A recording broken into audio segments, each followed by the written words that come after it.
Hello everyone, this is Vanshika Tainwala, legal intern under Lexis & Company for the month of June, and today in this video I will be talking about the topic restitution of conjugal rights.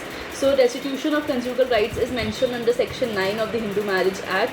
So the most fundamental purpose of every marriage is that the spouses live together and they cohabit together, and one spouse is entitled to the society of the another spouse and the comfort of another spouse. So if therefore one spouse leaves another and without any just or reasonable cause, the other party can approach the court of law in the prayer for the restitution of conjugal rights.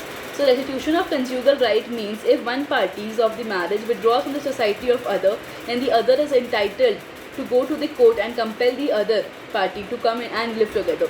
So section 9 of the Hindu Marriage Act provides such remedies to the aggrieved parties. So first essential of section 9 is valid marriage. The parties must have been entered into a valid marriage and their marriage should be valid.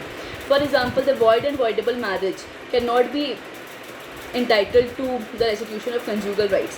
So there must be valid marriage for the restitution of conjugal rights. Secondly, the spouse should not be cohabitating with the other spouse. So there must be no cohabitation between the parties if the spouses are living together in one room and in one house but in different rooms. So there is no need for decree of restitution of conjugal rights. Third is there is no reasonable excuse. The burden of proof lies on the person who has withdrawn that he had reasonable cause to leave the society of the other. So examples of reasonable cause are where the husbands insisted the wife to live with the parents. Second, the persistent nagging of wife by the parents of the husband. Thirdly, keeping concubine in the house, like keeping another mistress in the house. Fourthly is cruelty, and fifthly is false accusation of cruelty. So these are some examples where the reasonable excuse can be held, and therefore the court sees in every case whether the cause is reasonable for leaving the house of the husband or of the wife. So under section 9 under section 9 explanation, the burden of proof initially is upon the petitioner to prove the withdrawal, that the other spouse has withdrawn from the society of other, and secondly, once such burden is discharged, then the next burden is on the respondent to prove that he or she left the society of the another because of a reasonable cause. So this was the basic concept of restitution of conjugal rights. So the next question is whether, for example, if one party lives in Delhi and if the husband earns rupees 50,000 per month, and for example the wife lives in Mumbai and she earns 80,000 per month, so and there was no premarital agreement like that they will live in a common place, and either of the spouses and for example husband's transfer is not possible, so who has the right to set up the matrimonial house in such cases? So I will be discussing some few landmark cases wherein the court has held about the setup of matrimonial house. So firstly, under Hindu Shastras, earlier it was the obligation of the wife to live with the husband wherever the husband is and under the same roof and protection. So because the logic was the husband was the only wage earner in earlier days, and nowadays the wife is also earning.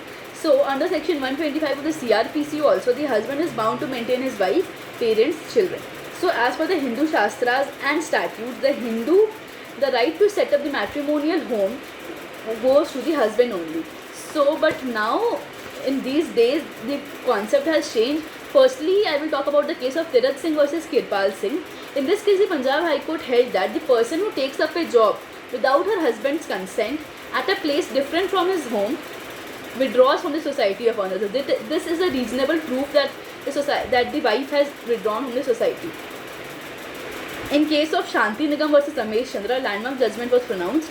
In this case, a breakdown theory was explained, wherein the basic principles on which the location of the matrimonial home is to be determined between the husband and wife is based on common convenience and the benefit of the parties. If circumstances are equally balanced in the favor of husband and wife, then neither of them can sue for restitution of conjugal rights. But it should be recognized as a separate ground for divorce as of England, but India still does not have recognized such ground for divorce.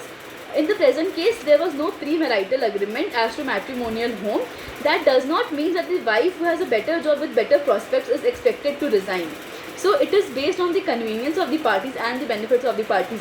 If one party can transfer and come to another's place and they get enough salary and able to fulfill their desires, So one should do that. But if one has a permanent job and he cannot take transfer and the other person can take transfer, then the court sees upon such balance of convenience. So this was the case of breakdown of marriage. So the restitution of conjugal rights, the burden of proof is on the first is on the petitioner that the respondent has withdrawn from the society, and secondly the burden of proof gets discharged and it is upon the respondent to prove that he or she left with an reasonable excuse. So this was all for the topic. Thank you. Hope you understood the video.